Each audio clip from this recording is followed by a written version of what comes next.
সকালে বাজারে এসে দেখলাম এখানে জটলা, এসে উঁকি মেরে দেখলাম একটা সদ্যজাত বাচ্চা পড়ে আছে এবং তার পা নেই, পাটা মনে হয় যে কোনো জন্তু জানোয়ার খেয়ে নিয়েছে।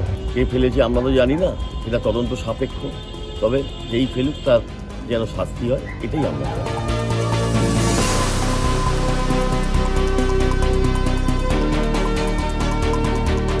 সকালে দেখলাম উঠে যে বাড়ির সামনে একটা কুকুর টানা হেঁচড়া করছে, তারপর দেখলাম যে সেটা একটা মানে মনে হলো দেখে যারা বাচ্চা। তারপর আমরা কেউ হাত দিলাম না, আমি যে প্রধান আছে তাকে মানে ফোন করলাম, সে বলল যে ঠিক আছে আমরা দেখছি, পুলিশকে খবর দিচ্ছি। তা পুলিশ এসেছে, সব কিছু দেখছে।